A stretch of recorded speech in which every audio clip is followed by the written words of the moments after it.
So I've been away for a couple of weeks, so I haven't done an update. So I just thought I'd give a general autumn planting, growing, propagating update.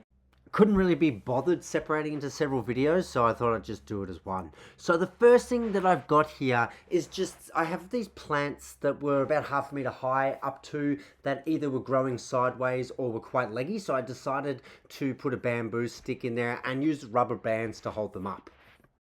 Next, in the secret garden area where I'd planted Knobby clubrush, I have planted basically all of my Knobby clubrush there and some out the front. In another video, I'll be less lazy and I'll get a photo out the front too. So I've filled a lot of this area up just because the roots were so strong. So there's just a couple there. I also took a couple of these blue Black-anther Flax-lily, the Dianellas, and planted them too. Now, they had a really weak root system, so I probably shouldn't have done it. I probably should have, after the first one, not tried, but I just wanted to give it a go because I've got quite a few.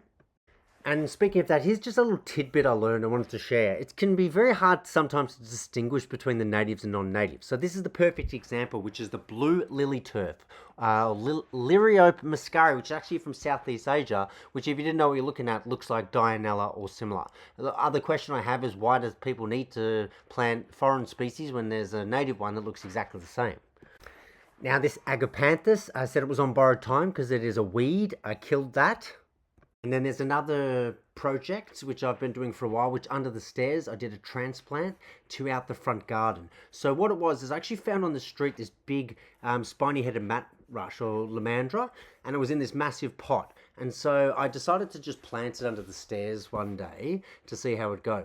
But it just wasn't growing. It wasn't doing anything. It had been in there for at least 6 months. So I decided to pull it up. Now look how knotted the root system is. Basically exactly the same as when I'd taken it out of the pot that I literally found on the street.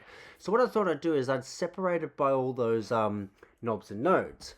So I pulled them all apart, and some of them I just put straight in the ground. Other ones I didn't get any of the roots. So I chucked them in a bucket of water, like this one here, and I was just said, I'll see what happens, see if they grow roots before I throw them out.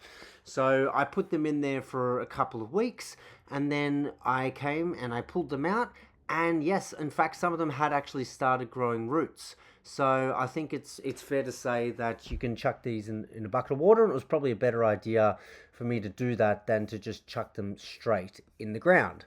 So then I took them out to the front, and then I separated them all and planted them like this. So it'll be interesting to see how they go. Now, I also have some Lomandra, which is about a month old, which I seeded, which are doing quite well, as you can see. And some more have sprouted in the greenhouse. And here we can see some seeds I put in some wet paper towel have also sprouted. My favourites, the running postman, are doing so well, and like another 5 have sprouted. So I planted them. And the Acacia verticillata that I put in the pots about a month ago are also all doing quite well.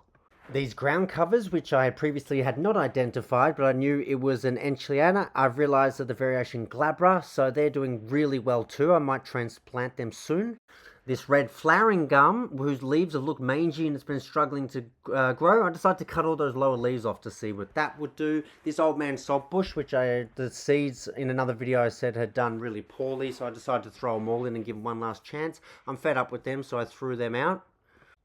The Australian violet, Viola heteracea, which I decided to put in soil, is progressively getting worse and failing. I took these just from the ground, unfortunately not doing too well. However, the ones that I've just got straight in water are doing awesome as per the other one, so I think that they don't really need the soil. Next in my growing lights and heat mats zone, I am the world's biggest idiot because I planted some seeds here and then I forgot. I've literally forgotten what I planted here. Yes, I am an idiot.